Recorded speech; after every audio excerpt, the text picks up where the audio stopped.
I started getting into art when I was very young, in first grade. I tell my students even a story about how I had to make a drawing with each one of my writing assignments, and when I didn't get a good grade, my mother helped me out the first time to make a better drawing, and I saw some success out of that, and I was thrilled with how much better I could draw instantly. So she opened up the possibilities for me very early on.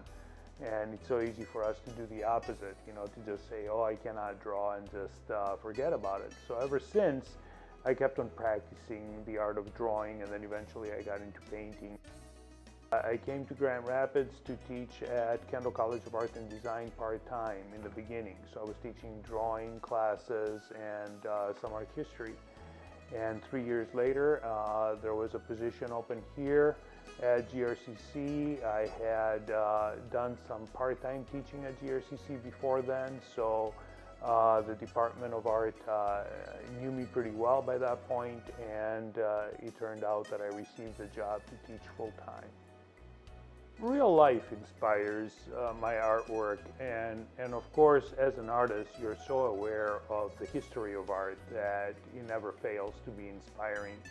I learned everything I know from the great masters and my teachers who helped me out, but somehow you try to put together something that is real to yourself, and so you have to constantly reflect on your own life, important events around you. So as you reflect, you start working with things that are important to you.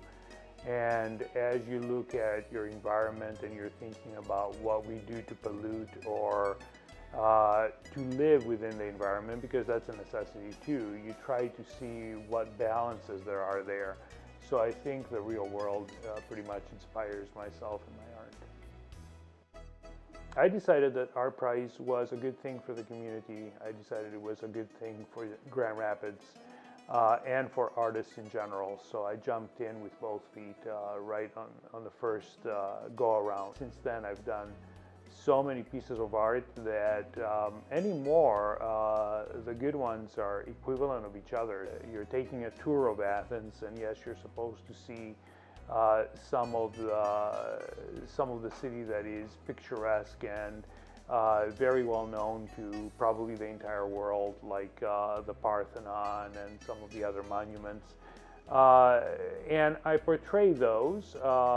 Sometimes they barely show up in the images. They're in the distant background, but in front of them you have shops, and you have the cars that the people use to drive to work with, and you have your average stop sign at a corner, or a garbage can, things that are from real life living.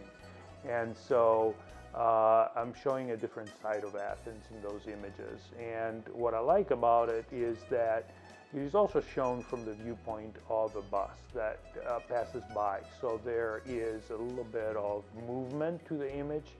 There are blurs in the images that make it look like the car or the bus in this case is passing by the scenery, so that they're out of focus a little bit. And on purpose, I want that speed to convey a sense of time. Yes, we're passing by it, and at the same time, time passes by it. And there are changes that constantly happen. See all sorts of analogies between the way we live now, the way they lived then, the way time has passed and how we have evolved, and also the real life of human beings. That's the hardest question of all of them, to kind of reflect on yourself. I feel comfortable now with what I make. I think it is of high quality, and it's certainly stronger than my past work. So that's a nice place to be at. At the same time, I'm always wondering how I can make it better and more interesting in the future. And that's a place where you have big questions ahead of you, and that's a more difficult part.